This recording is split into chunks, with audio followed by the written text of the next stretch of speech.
Eu quero um general que saiba qual é o seu lugar e que de manhã cedo vá a bandeira hastear. Não entre numas de querer poder que não é seu. Heleno, Heleno, Heleno, volta pro quartel. Bom dia, salve, salve, amigos.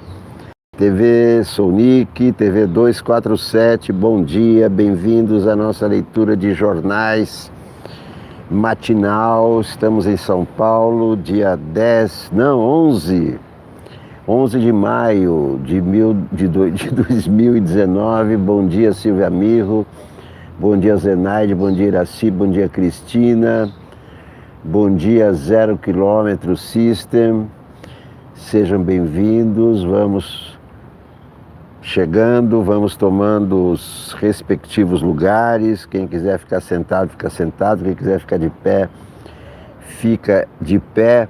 Seu Mourão, faça o favor de devolver depressa a democracia, nem que seja arrequentada, com muito pão e liberdade a beça, e não se esqueça, joga fora a laranja, fecha a porta para a direita com muito cuidado. Não.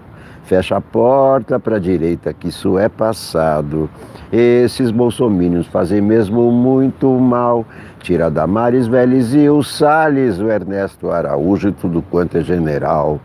Se você ficar lá no Planalto, eu me atiro do prédio mais alto. Volta logo pro quartel, antes que uma quartelada te rebaixa, coronel.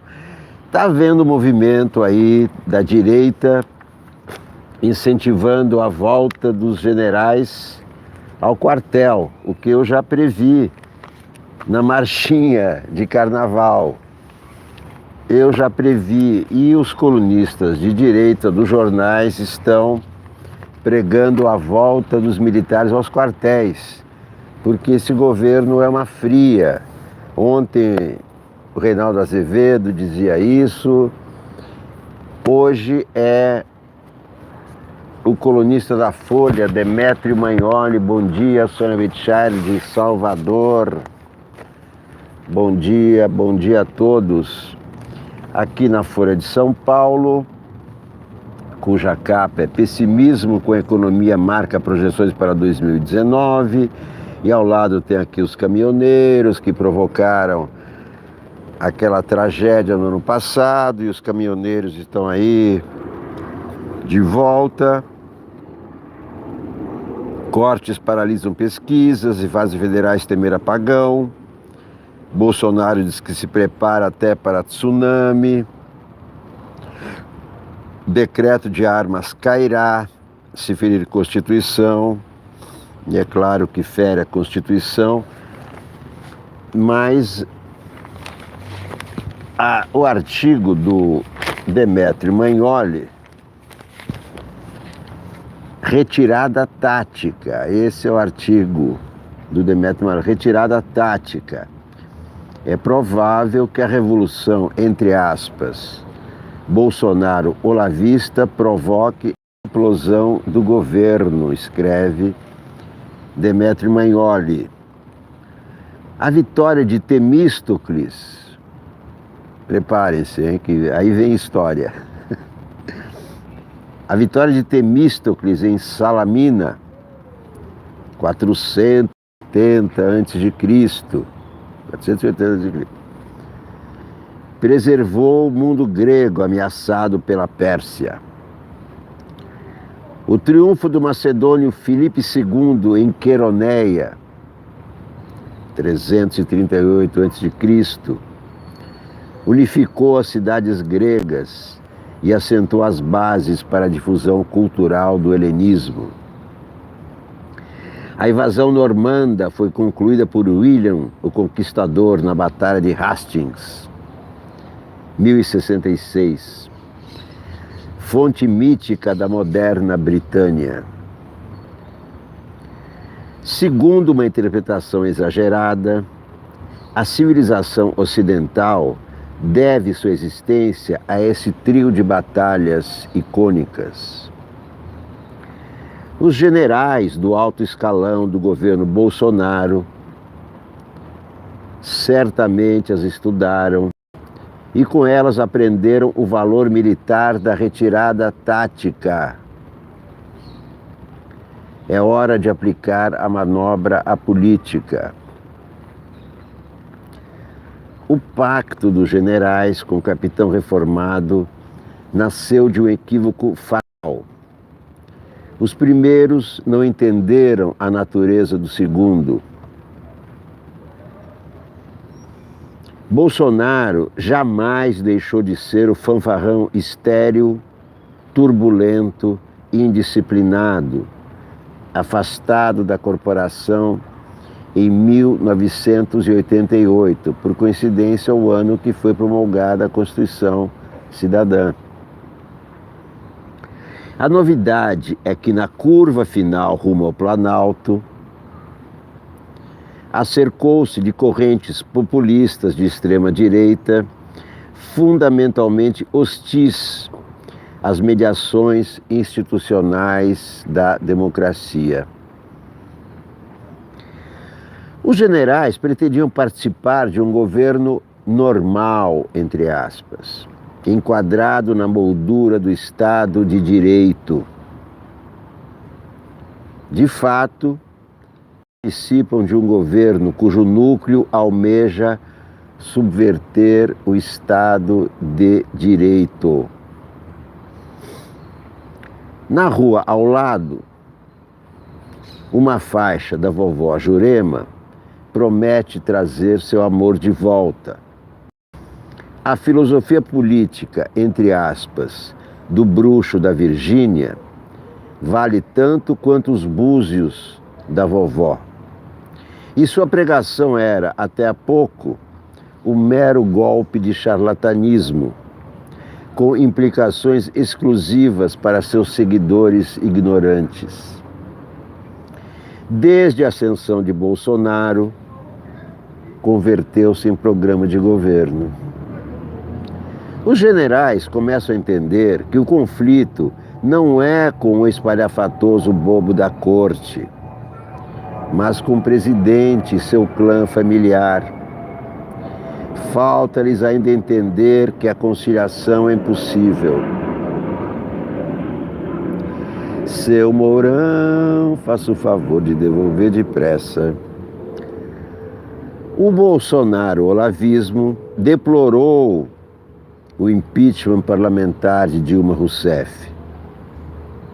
Naquela hora, eles clamavam por uma intervenção militar, definida não como um Estado clássico, mas como uma marcha sobre Brasília do povo e dos militares.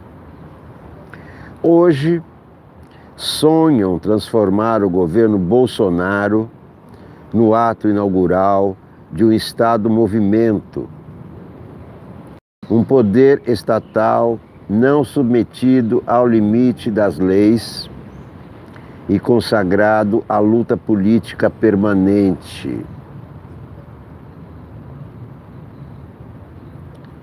Nessa ordem translocada de ideias, a barragem de artilharia virtual sobre o STF, a imprensa e os generais destina-se a preparar a marcha sobre Brasília, isto é, a ruptura do Estado de Direito, o golpe de Estado.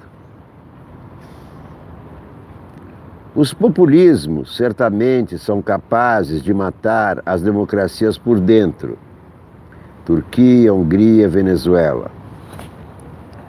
No Brasil, porém, mais provável é que a revolução, entre aspas, Bolsonaro-olavista, provoque a implosão do próprio governo Bolsonaro. Se os generais não querem aparecer como cúmplices do desastre, resta-lhes apelar à retirada tática.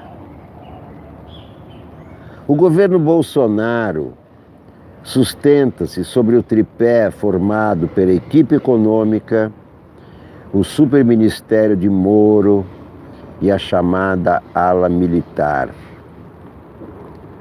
a remoção do terceiro pilar, pela entrega coletiva dos cargos, destruiria a estabilidade do edifício.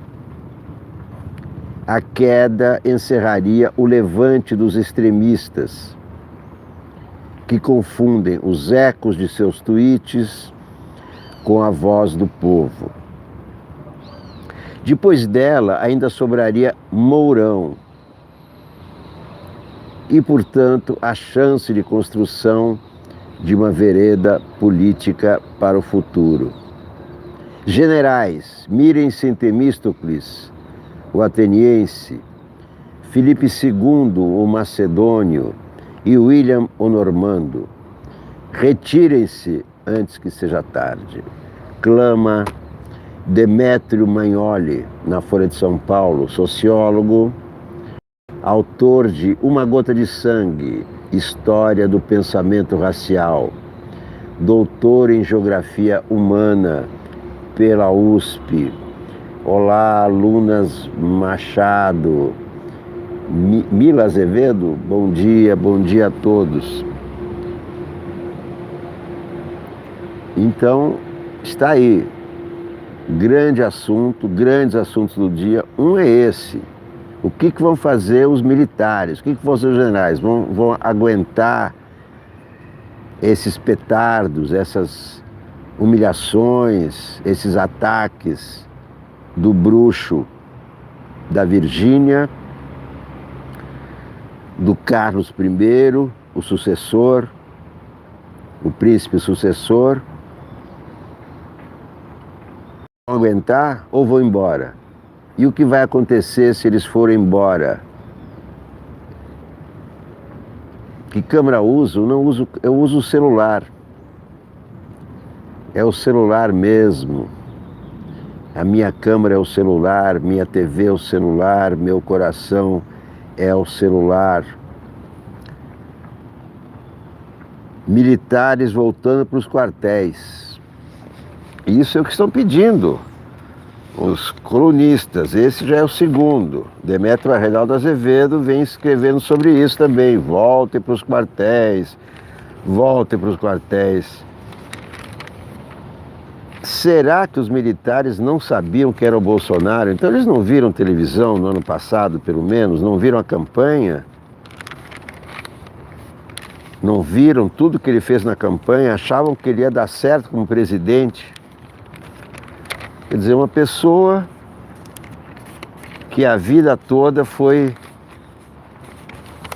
péssimo militar, expulso do exército, péssimo deputado, cheio de processos. Os militares achavam que ele ia ficar bom quando fosse presidente. Os eleitores também não viram a ficha do cara. Toda a vida querendo explodir quartel, querendo matar Fernando Henrique, ameaçando o PT, chamando deputada de feia porque... dizendo que a deputada não vai ser estuprada porque é feia, provocando esse tipo de incidentes desagradáveis. E as pessoas achavam que, chegando à presidência, ele ia ficar bom. O que foi esse apagão que deu no Brasil? Eu até hoje não entendi. Pessimismo com a economia marca projeções para 2019, Folha de São Paulo. E aqui a ameaça dos caminhoneiros. Olha aqui, os caminhoneiros ameaçando. Deixa eu ver o que dizem os caminhoneiros. O ano depois, caminhoneiros veem cenário pior. Ih, mercado, A25. Vamos ver a página 25, o que dizem os caminhoneiros. Seu Mourão, faça o favor de devolver depressa a democracia, nem que seja requentada. Com muito pão e liberdade a beça, e não se esqueça, joga fora a laranjada. Vida está muito pior um ano após mobilização, dizem caminhoneiros. Olha as placas deles. Governo precisa segurar o preço do petróleo. Isenção de imposto para tudo que for relacionado a caminhão. Brasil tem que sair da crise como um todo. Mais rigidez na fiscalização da tabela do frete. que o governo cumpra a lei, combustível mais barato, preço no frete, repassar para os autônomos 40% das cargas, são as reivindicações dos caminhoneiros. Olha aqui, os caminhoneiros fazendo suas reivindicações. Matéria de Heloísa Negrão. O consenso entre os caminhoneiros é que a situação está pior do que antes da paralisação.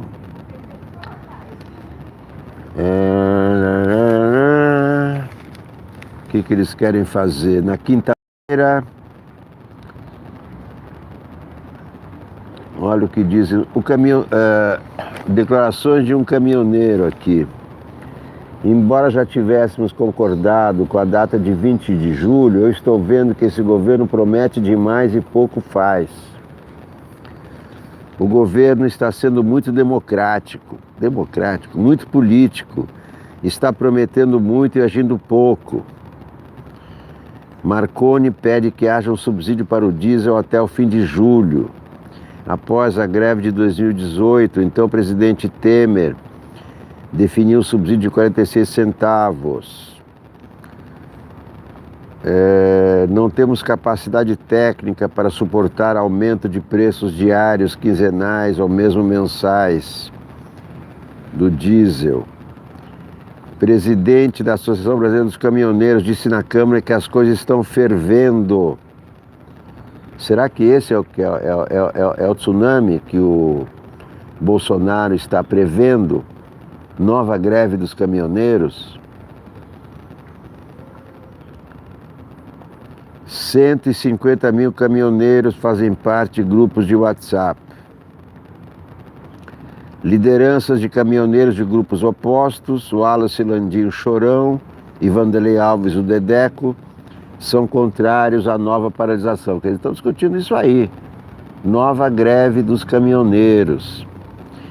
Enquanto não acabar todas as minhas fichas, eu vou continuar lutando e conversando com o governo. Greve é o último recurso. Para Alves, o governo está cumprindo o acordado. Ele afirma que está recebendo ameaças por se opor a uma nova paralisação. Na quarta-feira, o seu caminhão foi parado por homens armados e foi escoltado pela polícia. Eles parece que querem tocar fogo no país. Olha aqui. Motoristas querem manifestação no dia 19. Hoje é 11, então deve ser esse o tsunami, né?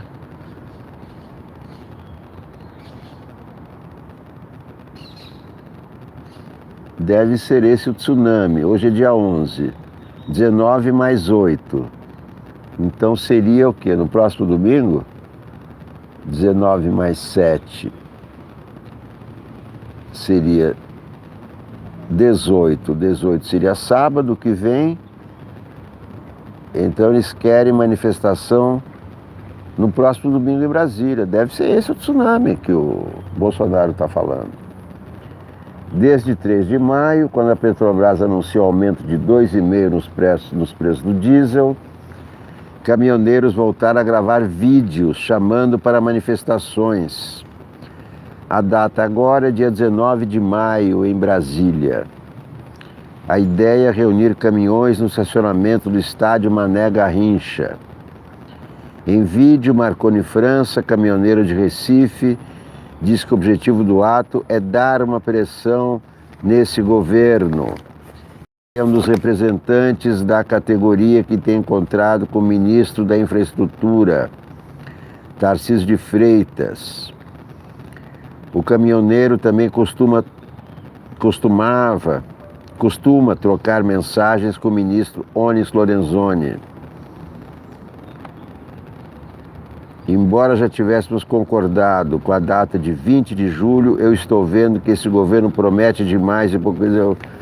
O resumo é o seguinte: os caminhoneiros, há uma ala de caminhoneiros querendo fazer paralisação no dia 19. Outra ala de caminhoneiros não quer fazer a paralisação no dia 19. Deve ser esse o tal tsunami citado pelo Bolsonaro nos jornais, como por exemplo aqui no Globo do Rio de Janeiro, que está aqui, ó. Seu Mourão, faça o favor de devolver depressa a democracia, nem que seja requentada. Olha aqui, Bolsonaro prevê tsunami na semana que vem, diz o Globo. Bolsonaro prevê tsunami na semana que vem. Matéria de Gustavo Maia, ó a cara dele, ó a cara dele. Ó a cara dele. Tsunami, apagão.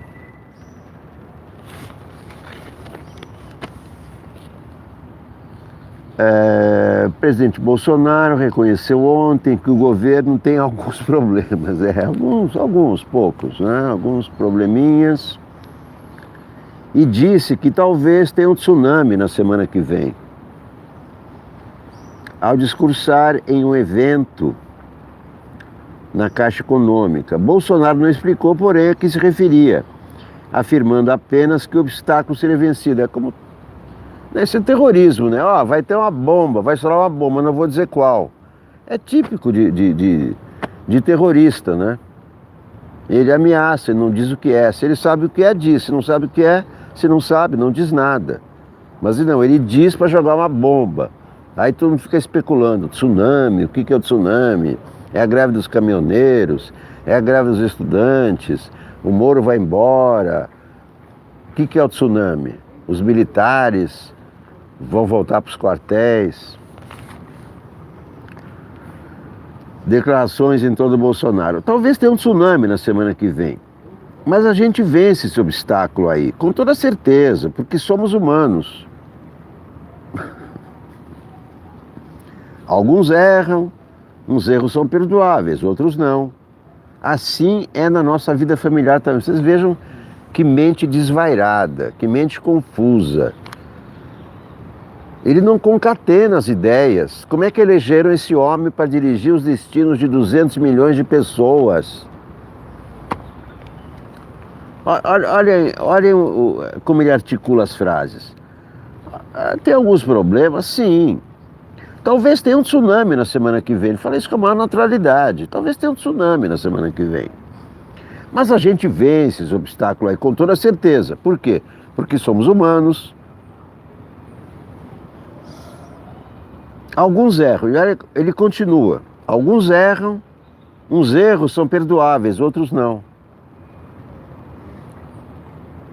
Assim é na nossa vida também. Quer dizer, mistura tsunami com vida familiar, com erros, e não se entende nada, que é esse governo. Elegendo esse cara confuso, de extrema direita, que está levando o país de roldão nessa confusão. A declaração ocorreu após o presidente falar sobre sua forma de governar. Segundo ele, sem indicações políticas. Não, ele indica bruxos da Virgínia, indica monstros que saíram da caixa de Pandora. Apesar de não ter sido citado Bolsonaro, o Congresso impôs derrotas nos últimos dias ao governo, que pode sofrer um revés ainda maior na próxima semana. Pode ser isso, tsunami. A Comissão Especial do Congresso, que analisa a MP 870, de reestruturação do Executivo, decidiu esta semana transferir o COAF da Justiça para a Economia, parará. O Palácio do Planalto considera o risco de que todas as mudanças feitas pela gestão atual, inclusive a redução do número de ministérios, sejam derrubadas, caso o Congresso não conclua a análise até o prazo. No discurso de 10 minutos, Bolsonaro voltou a afirmar que nomeou seus ministros por um critério técnico. Quer dizer, o ministro da Educação que compara universidade a chocolate, que não sabe fazer conta de porcentagem, que corta a educação dos brasileiros, 30%, um terço. Critério técnico. E que todos eles têm 100% de liberdade para escolher seus subordinados. Só mentira. Claro que não tem. Moro quis colocar Ilona Zabó num conselho de segurança. Bolsonaro vetou. Como vetou todo mundo que ele quer, por um telefonema, como vetou comercial do Banco do Brasil. Em seguida, confessou à plateia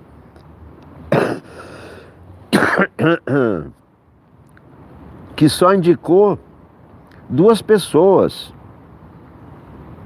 além dos comandantes das pastas. O secretário de Pesca, Jorge Seife, e um jovem para a Apex, cujo nome não informou. E mesmo assim, quando falei para os ministros, se porventura indicar alguém, você tem poder de veto. O que eu quero de você na ponta da linha é produtividade. Você tem que atender o fim realmente, a qual se destina a sua instituição. E assim estamos governando. Como é que pessoas sérias, ministros, se juntam com uma pessoa que anda com milicianos, que a vida toda foi amigo de milicianos?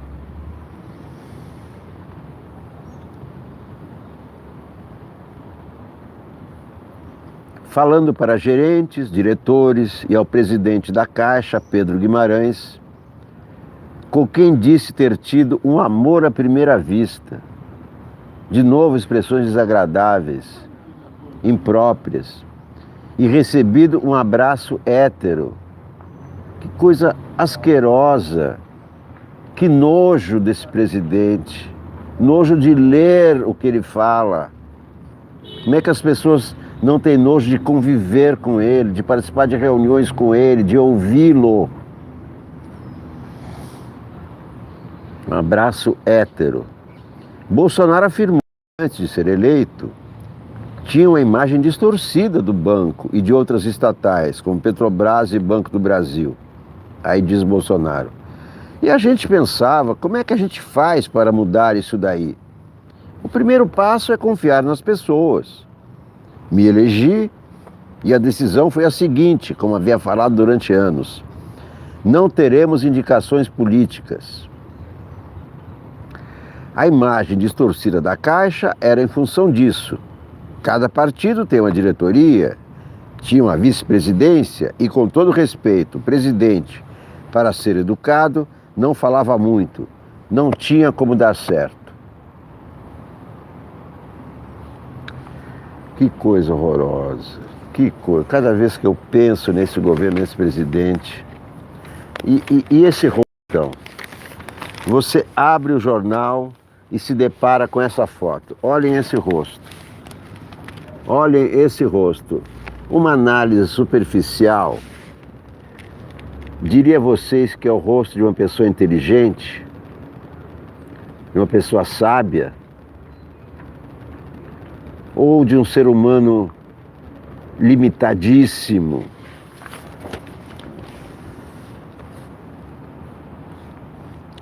Moro diz que o decreto é forma, o decreto das armas, é forma de adequar a legislação à realidade social, hoje assolada pelo recrudescimento da criminalidade.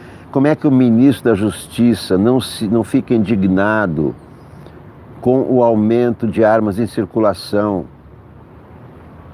quando todos os estudos indicam que aumento de armas em circulação significa que haverá aumento de homicídios, e o ministro da Justiça não fica indignado com isso, não se opõe a isso e concorda com isso, mesmo sem ter sido consultado.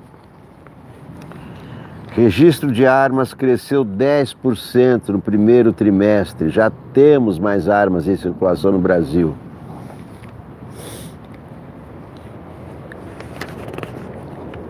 Mas Moro é um dos assuntos de todos os jornais. O que o Moro vai fazer? Congresso freia decreto das armas, diz aqui o Globo. O governo deveria recuar naquilo que é força de lei para que não precisemos derrubar o decreto. Diz Rodrigo Maia, o decreto que facilitou a concessão de porte e liberou a importação de armas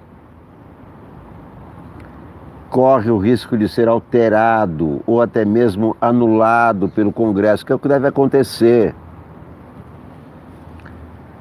Câmara e Senado reagiram ontem ao ato editado esta semana pelo presidente Jair Bolsonaro apontando ilegalidades na ampliação, sem aval do Legislativo, das categorias profissionais que podem ter acesso ao porte. São 20 categorias. A ação da Rede de Sustentabilidade questiona a constitucionalidade do decreto. E a ministra Rosa Weber deu 5 dias para o governo dar explicações sobre o texto. Um parecer elaborado pela Secretaria-Geral da Câmara afirma que é ilegal o decreto que ampliou o porte de armas para cerca de 20 categorias. O documento publicado ontem deve subsidiar a análise da Casa sobre o tema.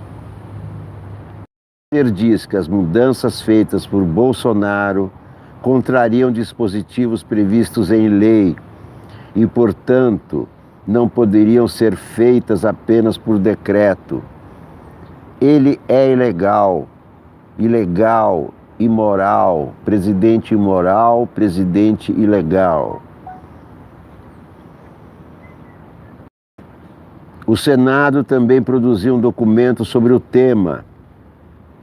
Nele está escrito que Bolsonaro extrapolou seus poderes com a medida.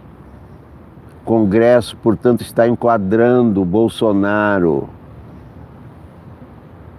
Bolsonaro extrapolou seus poderes, ou seja, abuso de poder. Segundo a nota técnica, o parágrafo do decreto que lista 20 categorias que têm o direito de andar armadas é o mais sensível no que diz respeito à extrapolação do poder regulamentar. A lei violada é o Estatuto do Desarmamento. É ele quem estabelece as regras de porte. Assim, na visão da área técnica da Câmara, apenas outra lei poderia fazer tais alterações. De acordo com o parecer, ao enquadrar 20 categorias entre as que automaticamente têm efetiva necessidade de andar armados, o decreto avançou sobre a lei.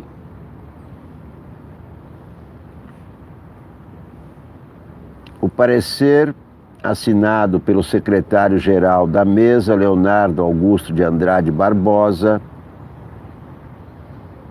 diz que a lei é clara no sentido de que deve haver a demonstração efetiva da necessidade do porte, devendo cada caso concreto ser analisado pelo órgão competente, afirma o parecer. O presidente da Câmara, Rodrigo Maia, avaliou que se o governo não recuar em alguns pontos, o decreto será derrubado no Congresso. O governo deveria manter o que cabe como regulamentação do Estatuto e aquilo que é força de lei recue, para que não precisemos derrubar o decreto. Outro ponto questionado é a extensão do porte a todos os praças das Forças Armadas.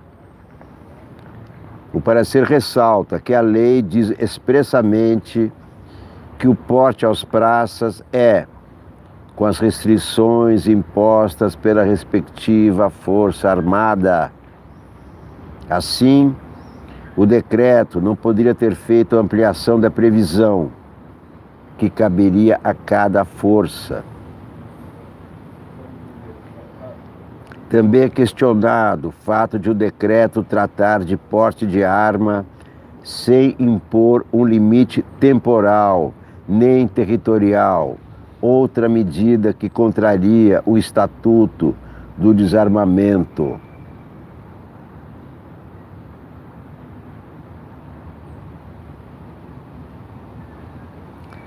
Bancada da Bala defende ampliação de porte. Bancada da Bala defende ampliação, achou pouco.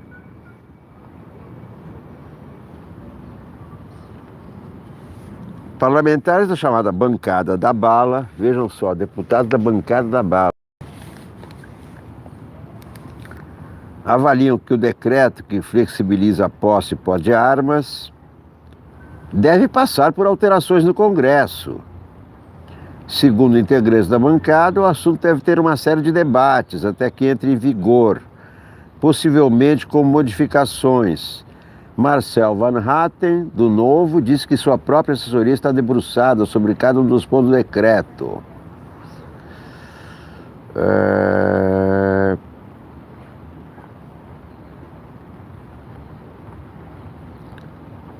O deputado delegado Valdir, líder do PSL da Câmara, aquele que anda armado, diz que a orientação é aguardar a resposta do STF. Para especialistas, decreto trata a exceção como regra. Advogados dizem que o alcance do texto é inferior ao de uma lei, como o Estatuto do Desarmamento.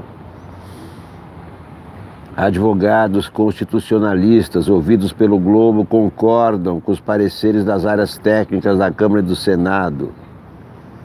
A avaliação é que as mudanças não poderiam ocorrer apenas por decreto.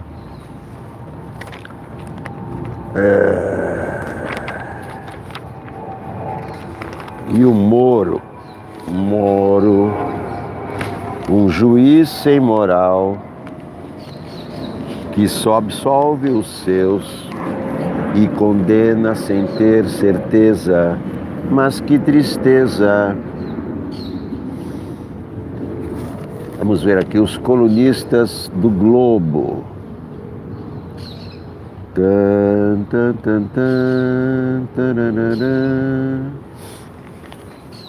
Vamos ver alguma coisa interessante.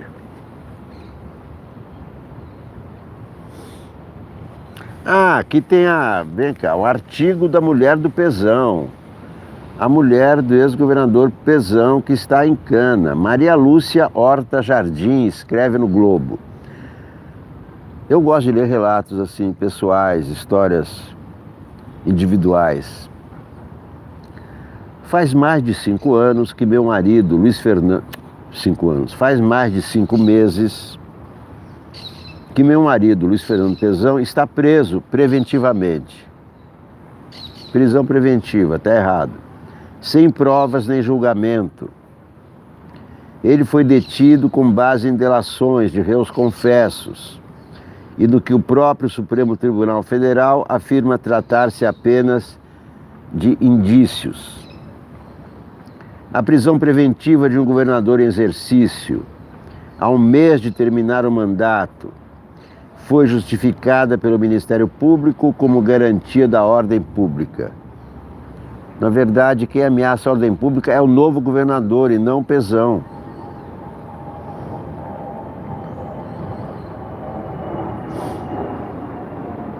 Mesmo com Pezão tendo se colocado sempre à disposição da Justiça para prestar esclarecimentos e testemunhos, a acusação alegou que era preciso evitar qualquer influência sobre a máquina pública fluminense devido à função que ele ocupava. Faz 4 meses que meu marido deixou de ser governador e, sem provas nem julgamento, continua preso. Nisso ela tem toda a razão. Somos a favor de toda e qualquer investigação. Se há denúncias, elas devem ser apuradas, principalmente quando se trata de agente público, como é o caso do meu marido dela, claro. Pezão é o maior interessado em que tudo seja esclarecido, mas é fundamental que os trâmites legais sejam obedecidos e o direito de defesa respeitado. Somos do interior A nossa família sempre viveu de forma simples. Nosso estilo de vida não compõe luxo e nosso patrimônio é compatível com a nossa trajetória. O nosso carro, por exemplo, é o mesmo desde 2011. As declarações de imposto de renda do Pezão eram publicadas no Diário Oficial e qualquer um poderia comprovar que não houve enriquecimento ilícito. Inclusive, há quase um ano, ele deu entrada junto ao INSS no pedido de aposentadoria, sua fonte de renda depois de 36 anos de serviço público. Enjoy a book, Heloísa, enjoy a book, muito bom. Enjoy a book. Não faz sentido meu marido ser acusado de comandar um esquema criminoso que teria desviado milhões de reais. Onde está o dinheiro? Pergunta a mulher do Pezão. Um dos indícios que motivaram a prisão teria sido a pouca movimentação de uma conta bancária, o que para o Ministério Público representaria uma atitude suspeita. Mas a conta investigada está inativa desde 1997. Deveriam ter analisado a conta salário dele, onde constam todos os débitos pessoais, inclusive gastos com cartão de crédito.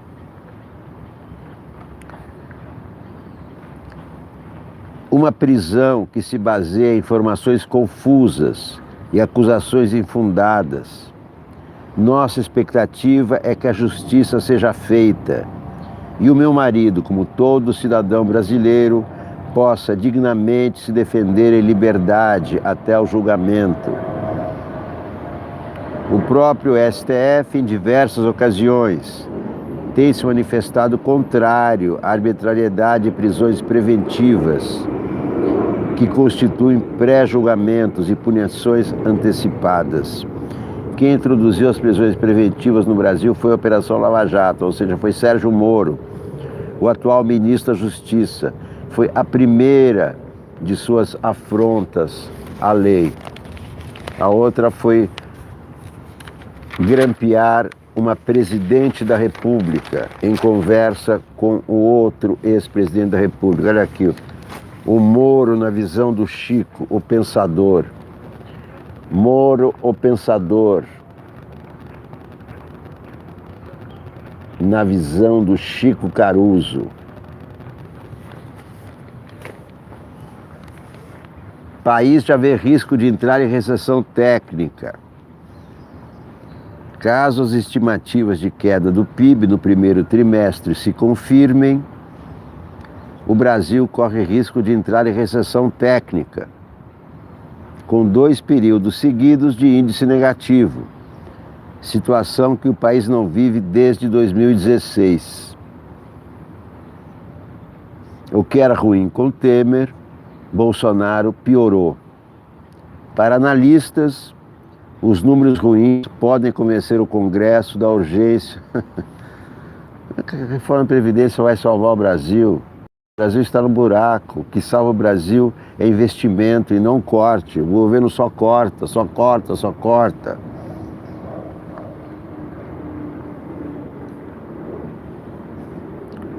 Pam, pam, pam, pam, pam, pam, pam, pam, pam. Deixa eu ver o que diz o Estado de São Paulo. Que foto é essa? Os parques. Ah, é uma duna. Parque Nacional dos Lençóis Maranhenses.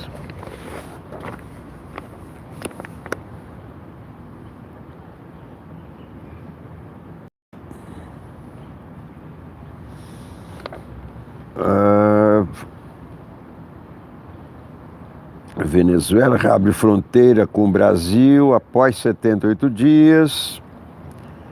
Congresso vê ilegalidades em decreto de porte de armas.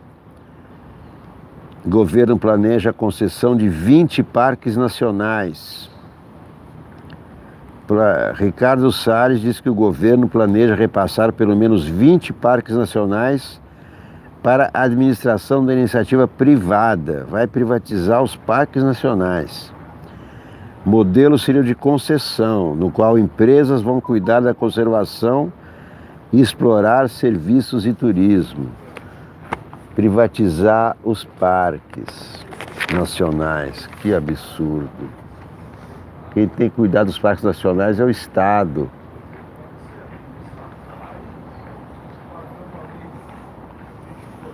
Quatro meses de Jair Bolsonaro, escreve Bolívar Lamounier. Seria um alívio ver o ministro Weintraub se debruçar sobre os problemas realmente críticos do setor. Não me refiro ao gasto público. Como proporção do PIB, o gasto educacional brasileiro é bastante alto, mas os resultados permanecem pífios. O ponto nevrálgico, que requer ação sistemática e urgente, é a formação dos professores, notadamente para o segundo grau. Melhorá-la muito, rapidamente e a baixo custo. Eis o desafio sobre o qual o ministro já deveria estar refletindo. Quem garante a boa educação são os bons professores. Eu tive ótimos professores e consegui aprender matemática quando eu tive um ótimo professor. Não precisa de instalações luxuosas, não precisa de quadras de tênis, de futebol dentro da escola. O que precisa é de bons professores, não precisa nem de lousa, de quadro negro ou quadro verde. O que precisa de bons professores, cadernos e caneta, Bic. Somente isso.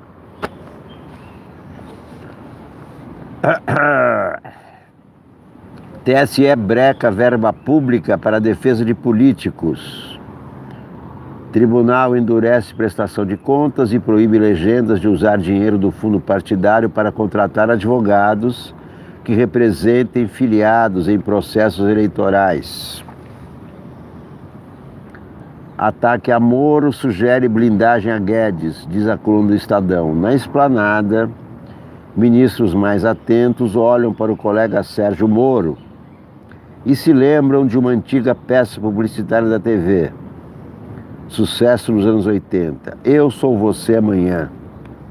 Era o bordão de uma marca de vodka. Ao deixar o superministro na chuva, Jair Bolsonaro e família dão sinal de que ninguém conta com o apoio total do presidente para seus projetos prioritários. Fora da esplanada já começa a se formar, no entorno de Paulo Guedes, um grupo suprapartidário disposto a blindá-lo no Congresso, ao menos até o desfecho da reforma da Previdência.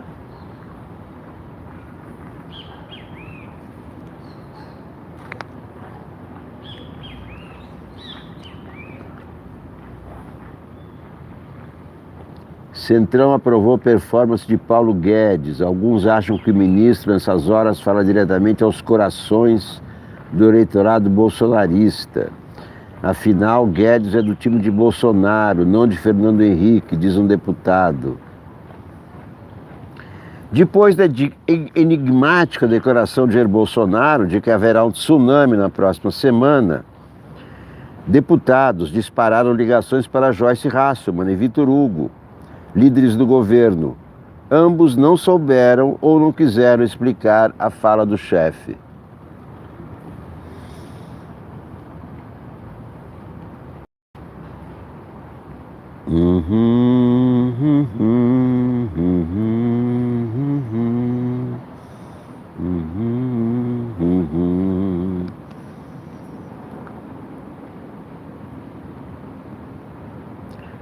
Vamos ver aqui, TV Cultura. Está enrolada a sucessão de Marcos Mendonça na presidência da Fundação Padre Anchieta.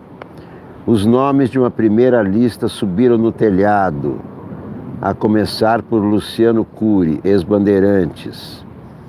Helena Bagnoli, ex-Abril, estava bem cotada, mas tucanos fizeram circular supostos posts dela pedindo votos para Márcio França contra Dória e apoiando o movimento Lula Livre. Quer dizer, aquelas pressões supostamente ideológicas, quer dizer, ideológicas de extrema direita e direita do governo, se reproduzem aqui em São Paulo também com João Dória. Agora tem um crivo ideológico para assumir a Fundação Padre Anchieta.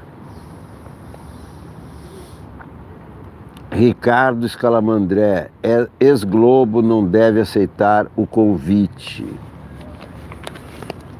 Sucessão na TV Cultura. Quer dizer, o que vai acontecer com a TV Cultura? Vai ser a TV João Dória. Vai deixar de ser TV Cultura, porque João Dória não tem nada a ver com a cultura. Vai ser uma TV do João Dória, a TV Anchieta.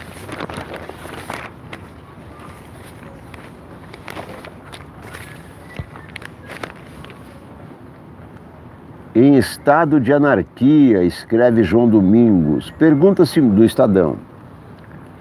Pergunta-se muito por que um Congresso tido como o mais inexperiente da história tem conseguido emparedar o governo. Não dá para destacar nenhuma vitória do presidente Bolsonaro no parlamento neste governo. Derrotas há aos montes. Nenhum decreto presidencial que trava da ampliação do número de funcionários com poder para determinar o que é documento secreto e ultrasecreto escapou. E olha que decreto é ato normativo do presidente da República.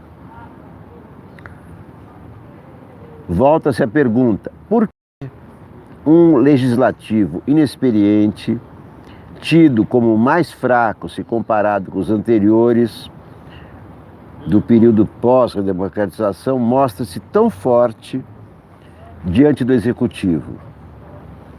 É possível que a resposta esteja na forma como Bolsonaro decidiu se relacionar com deputados e senadores e os partidos. Ele não tem relacionamento com os partidos, ele não é um cara de extrema direita, ele não quer se relacionar com partidos, ele quer mandar ordens através do WhatsApp, através do Twitter, e pronto. Balbúrdia do tsunami atinge o Congresso, escreve Vera Rosa. O tsunami citado pelo presidente Bolsonaro provocou curiosidade na Praça dos Três Poderes. Afinal, o que ele quis dizer quando afirmou que talvez tenhamos uma onda gigante na semana que vem? Sem o vice Hamilton Mourão para traduzir frases enigmáticas de Bolsonaro, como fazia antes de ser bombardeado pelo vereador Carlos, o 02. A legenda desta vez não apareceu após o discurso, mas o Congresso vestiu a carapuça. Nos bastidores, deputados e senadores avaliaram que Bolsonaro prepara uma espécie de vacina para jogar a culpa no legislativo se não conseguir aprovar a reforma administrativa prevista na medida provisória que até hoje não foi votada. A MP diminui o número de ministérios de 29 para 22. E se não passar até 3 de junho, a esplanada será desfigurada. Nesse cenário, todas as fusões de pastas serão desfeitas. E aí haverá uma balbúrdia, termo em moda ultimamente. Um tsunami para ninguém botar defeito. O problema é que o governo nada fez até hoje para evitar esse desfecho.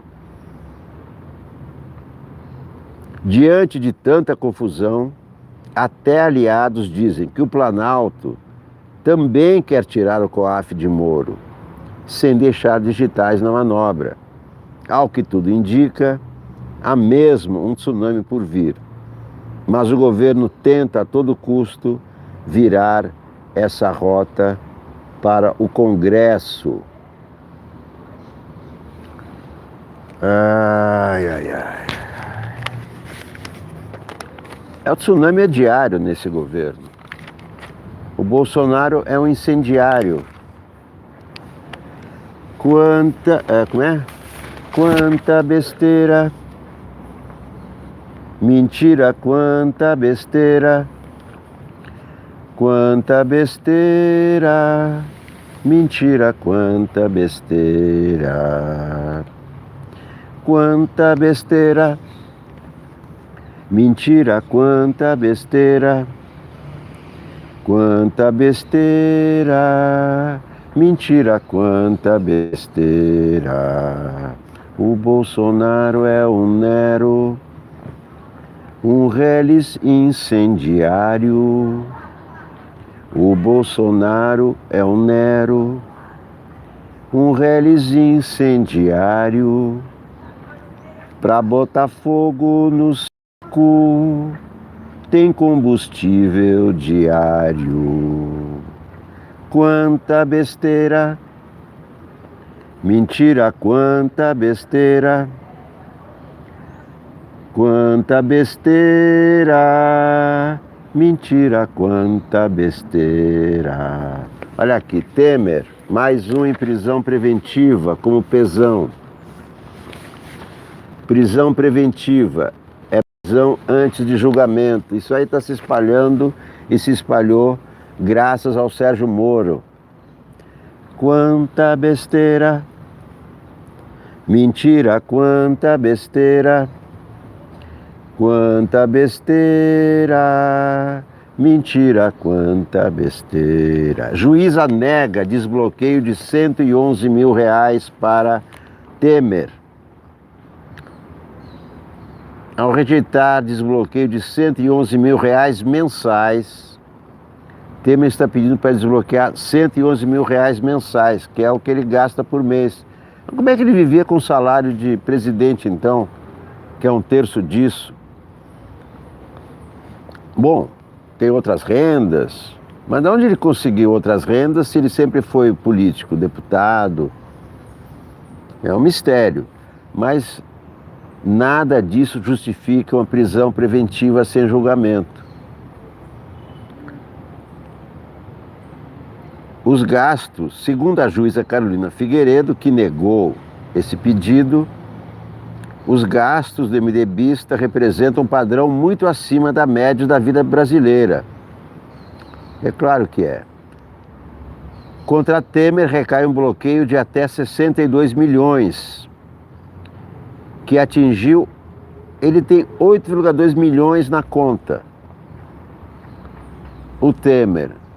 Quer dizer, é muito suspeito, né? Ter 8,2 milhões no banco para quem sempre foi deputado.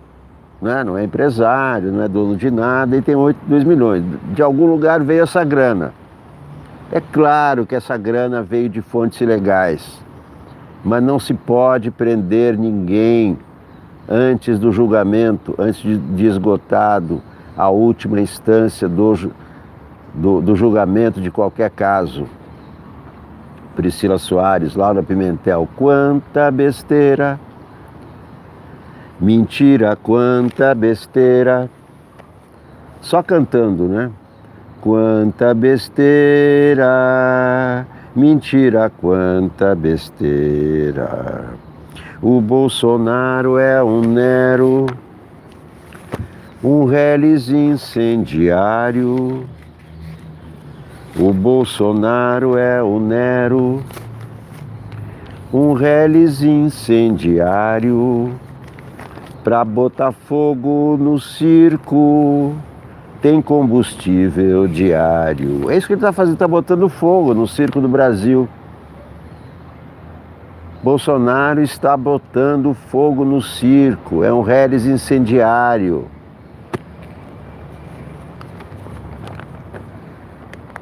Folha Ilustrada. Claro enigma, convidado do Fronteiras do Pensamento, Paul Auster, critica Trump e Bolsonaro. Defende que ficção busque verdade. Grande escritor, maravilhoso, genial. Paul Auster, matéria de Maurício Meirelles. Paul Auster, interessado na verdade. Este conceito que há pouco tempo prometia ficar fora de moda nos meios intelectuais. Há muita mentira. Quanta besteira. Há muita mentira lá fora, mas não quando ele se senta para escrever em seu apartamento em Nova York. Ao menos é o que diz buscar. É o que eu também procuro. Não me comparo jamais a Paul Auster, mas também procuro a verdade. A Auster vem ao Brasil em junho para falar no Fronteiras do Pensamento. Seu último romance, 4321, foi finalista do Man Booker Prize. Alguns dirão que a literatura é uma arte com pé no niilismo, pessimismo, e que por isso responder sobre o sentido da existência não estaria entre seus principais interesses. Auster discorda. Vê a ficção como uma experiência única, com dois estranhos, autor e leitor, a conversar em completo silêncio. Que lindo, né? A gente, quando escreve, está em completo silêncio. Completo não, porque a cabeça não está em silêncio, a cabeça não para de pensar. Não faz ruído. Mas não é um silêncio opaco. Não é um silêncio total, porque quando a gente pensa, as palavras se concretizam de alguma forma, mesmo que a gente não as diga.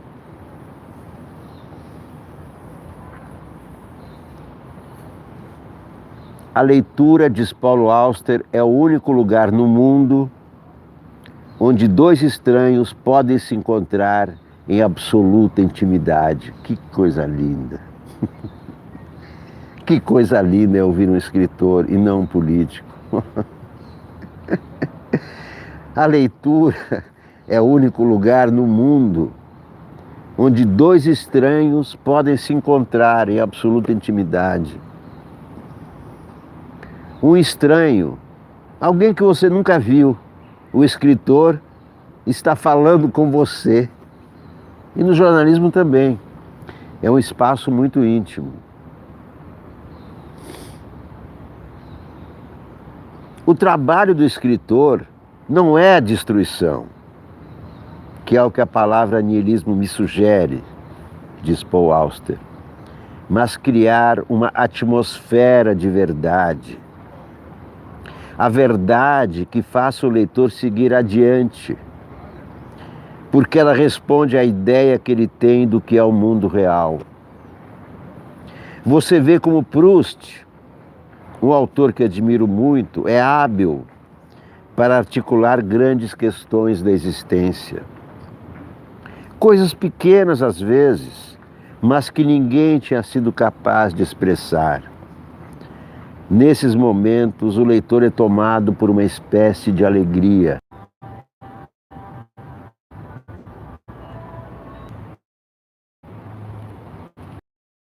Olha só, quando certa manhã Gregor Samsa acordou de sonhos intranquilos, encontrou-se em sua cama metamorfoseado num inseto monstruoso.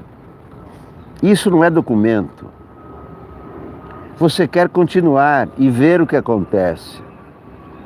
E é um dos textos mais comoventes do século XX. Os escritores dizem a verdade por vários caminhos.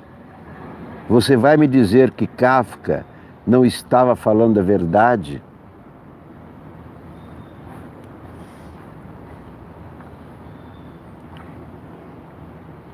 Auster continua profundamente ligado à política. Com a ascensão de Trump, o autor disse que não poderia calar-se sobre o que é como absurdos do novo presidente americano. A Folha, ele diz ainda ver o cenário mundial como negativo, com a ascensão da direita radical, mas tem uma nota de otimismo.